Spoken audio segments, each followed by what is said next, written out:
Bom, nesse vídeo quero falar com vocês sobre reforços no Paysandu. Será que ainda vão chegar reforços níveis Série A? Até porque eu trouxe aqui dois jogadores que não têm tido tanto espaço assim nos clubes da primeira divisão. Um inclusive é venezuelano, eu acho que seria uma opção excelente. Eu já tinha deixado para trazer aqui no canal umas 2 semanas esse atleta. Acabou que ele voltou a jogar com um pouco mais de frequência, mas ainda assim sendo reserva no Fortaleza. Quero falar também de um lateral direito, também do Rossi, como que está a fase dele, até porque temos ainda esse período de quase um mês da janela de transferências aberta.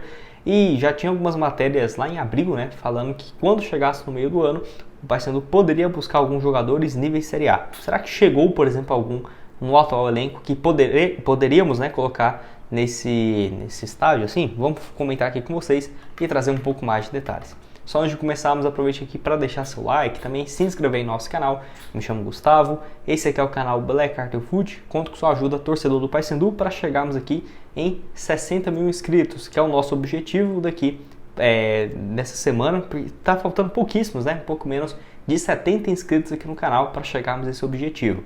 Então, que é um canal que nós trazemos apenas conteúdos dos times fora do eixo. Todos os dias tem informações do Paysandu. Então, para você não perder nada, se inscreve e ainda vai estar ajudando bastante aqui a esse objetivo de 60 mil, beleza? Então, vamos lá dar sequência aqui no conteúdo.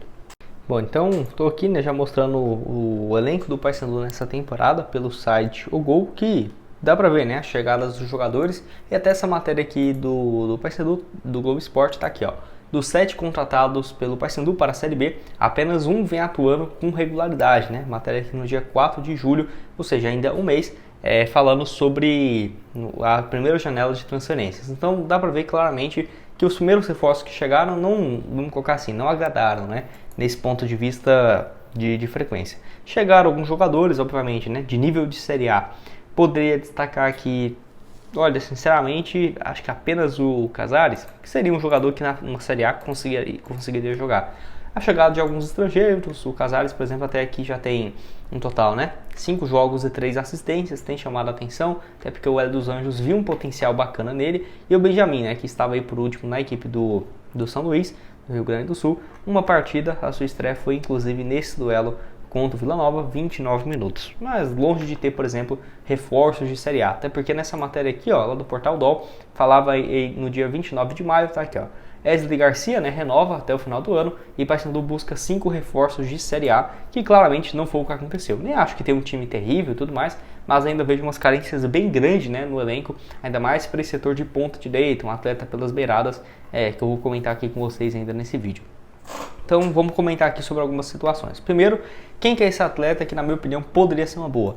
É esse aqui, ó, o Kevin, que está atualmente no Fortaleza, Kevin Andrade, ele que é venezuelano, 19 anos de idade, ponta, que eu tinha deixado esse jogador aqui para falar para vocês no final do mês passado, quando ele não vinha jogando com frequência. Para você ter uma ideia, ele jogou, só porque eu ia trazer o vídeo aqui, jogou contra o São Paulo 17 minutos e contra a equipe do Cruzeiro, ele começa no banco, mas jogou 54 minutos na vitória por 2-1. Então eu ia gravar esse vídeo aqui no final de julho, ele tinha jogado pelo Fortaleza apenas em maio, 19 minutos, outra partida também em maio e junho, e tinha ficado aí quase 2 meses sem entrar, até nesse duelo contra o Vitória, vitória aí por 3-1 do Fortaleza. Então vinha sendo mais jogando com a equipe da Venezuela do que propriamente pelo Fortaleza nessa atual temporada, sempre revezando bastante. Mas ainda assim, pode ser um jogador que perca um pouco mais de espaço daqui para o final do ano e ainda daqui para o final da janela, e pode ser uma boa alternativa.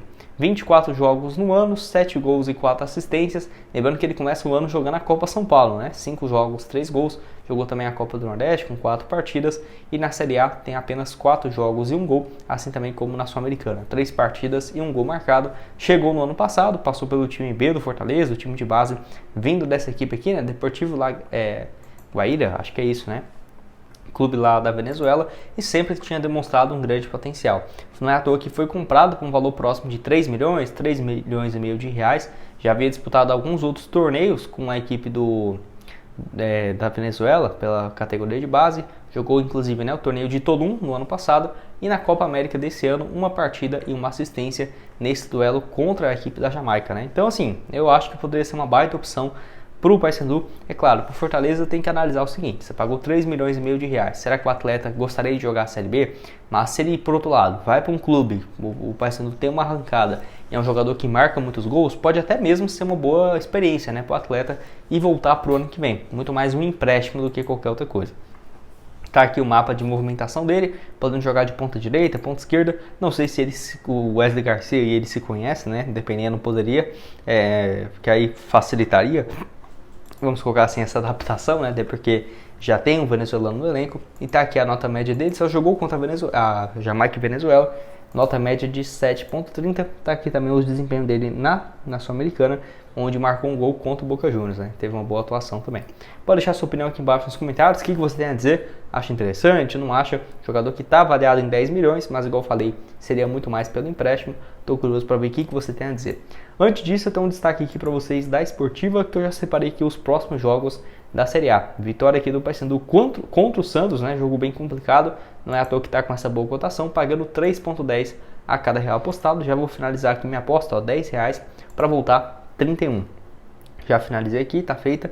Lembrando, né, tem a sequência da rodada também com vários outros jogos. O que eu gosto da Esportiva é isso, né? Tô gravando esse vídeo dia 6 de agosto e já tem as opções de jogos para apostar até na próxima semana, no dia 12, né? Então, com baitas opções para você começar. O link vai estar aqui embaixo na descrição. Lembrando que você pode começar a apostar a partir de R$1 e pode acabar montando boas opções aqui, né? Vamos fazer aqui, ó. O Paysandu então vencer esse jogo aqui contra o Brusque, América, Sport, empate aqui nesse duelo, vitória do Curitiba, de empate aqui também, empate do Goiás e do Vila Nova. É isso. Uma cotação aqui de 5 mil, rapaz, é muita coisa, hein? O que é isso? Vamos fazer aqui então, né? R$1 para começar a apostar. Já finalizei aqui minha aposta. O link então da Esportiva vai estar aqui embaixo na descrição e também no primeiro comentário fixado. Bora falar então agora sobre ele, né? Sobre o Rossi. Como que tem sido a fase do jogador, até porque ele foi especulado, né, no Paysandu. Vou até deixar aqui para vocês, ó, as matérias que tivemos e tudo mais. Rossi vira alvo do Paysandu e pode estar de saída do Vasco. Essa notícia aqui foi do torcedores.com. Até fiz aqui vídeo no canal, ó, sempre aparece aqui quando você pesquisa no Google. E o atleta então não vinha tendo uma sequência, essa matéria, há 12 dias. Como que tem sido, por exemplo, a fase do Rossi, Gustavo? Então tá aqui, ó, vou deixar para vocês os últimos jogos dele que tem mais de um mês, tá? Então foi no dia 7 de julho. O último jogo que ele foi relacionado foi na derrota para o Atlético Mineiro por 2-0. Então, pelo que eu pesquisei aqui, ele não tem nenhum problema físico, nem algo nesse sentido, e dá pra ver que ele já não vinha sendo aproveitado, né? O último jogo dele como titular foi no dia 19 de junho, então tem mais de 2 meses, na derrota, né, pro Juventude por 2-0, jogou aqui contra o São Paulo também, mas dá pra ver que tem sido muito mais reserva do que titular. A grande questão é, ele estaria disposto a trocar o Vasco para jogar no Paysandu na Série B, que apesar de ele já ter postado foto com a camisa do Paysandu e tudo mais, ele tem contrato até o final do ano, e vamos colocar assim, né, teria um salário bem mais alto também no Vasco daqui pro final da temporada, e é um clube que ele tem muita identificação, então para ele ficar daqui pro final do ano, né, e ter um desempenho interessante, ou pelo menos fazer parte do grupo e procurar um novo clube no ano que vem, eu acho que é o mais provável. Lembrando que ele é paraense, então poderia ser uma boa, né, ele voltar para sua cidade de origem. E vale lembrar que nessa temporada 21 jogos e 2 assistências. Ano passado pelo Vasco teve um desempenho um pouco melhor naquela reta final da Série A, ajudou muito, né, o clube a se manter na primeira divisão. 9 partidas, 1 gol e 4 assistências. Apesar disso, ele nunca jogou, né? Nem na base do Paysandu, nem do Remo, já que ele é de Belém, né? Mas não, já surgiu ali no Flamengo, Fluminense, Ponte Preta, rodou aí até vir para o Goiás, onde teve uma boa atuação. Chapecoense, China, Internacional, Vasco e Bahia e na Arábia Saudita. Você acha uma boa? Não acha? Você acha que compensaria tirar, né, o dinheiro do bolso e contratar um jogador que sem dúvidas teria o maior salário, né, do elenco do Paysandu? E aí sim, né, reforços de Série A, esses dois aqui que eu trouxe, acho que qualquer um dos dois para a ponta seria titular absoluto e poderia sim fazer uma diferença. Às vezes, ao invés do clube brigar pelo um G8 ali, uma parte de baixo da tabela, você contrata um jogador desse e pode brigar pela parte de cima. Deixa a sua opinião aqui embaixo. E tá aqui também um mapa, né, de movimentação do atleta. Que eu quero falar agora sobre ele, né, o Orejuela, que seria uma alternativa para a lateral direita. Como assim, Gustavo? É um jogador que pertence ao São Paulo, está emprestado, né, ao Independiente Medellín, onde terminou o seu contrato de empréstimo agora em julho e ele vai voltar para a equipe do São Paulo. Lembrando que o São Paulo pagou um valor interessante, né, quase 10 milhões de reais para tirá-lo do Cruzeiro naquela época ali em 2021.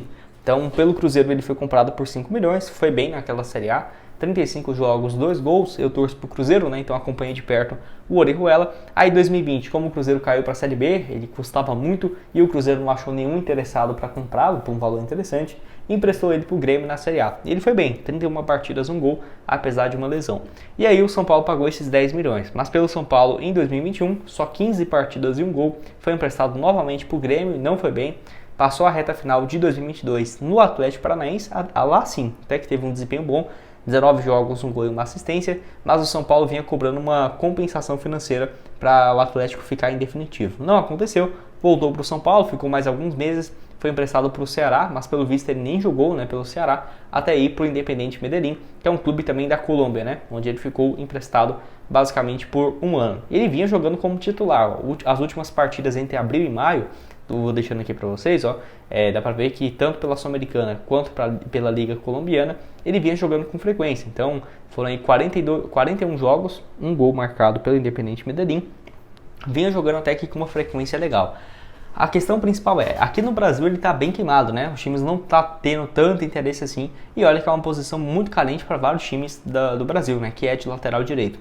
De acordo com o Jorge Nicola, o São Paulo interessava, né? Tem interesse em emprestá-lo, mesmo sem nenhuma compensação financeira, ou seja, o salário dele é ali de 300 mil. Se um clube tiver interessado em pagar 100 mil São Paulo restante, pode ser que acabe saindo algum negócio, tá? Então, para o Paysandu é óbvio, estando na Série B, dependendo do jogador, não pode querer jogar, mas tudo vai depender do projeto apresentado pelo clube. E se é reforço de Série A, não vou colocar aqui nenhum jogador que, seria questionável, né? Coloquei aqui opções um pouco mais difíceis. Já trouxe outras alternativas em outros vídeos, se vocês quiserem eu vou deixar aparecendo aqui na tela final para vocês, mas estou curioso para ouvir o que você tem a dizer dessa alternativa, que até agora nenhum jogador, nenhum clube procurou, né, o São Paulo por esse atleta. Acho que seria uma baita contratação para a lateral direita, ou por exemplo jogar até como um ponta aberto. Ele já fez muito isso inclusive no próprio Cruzeiro e ajuda, né, tanto na marcação quanto na questão ofensiva. Deixa a sua opinião aqui embaixo. Eu vou deixar também para vocês o link da Esportiva para você começar a apostar nesse próximo jogo do Paysandu contra o Santos,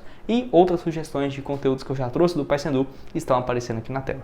Muito obrigado a todos por terem assistido até aqui e até mais. Valeu!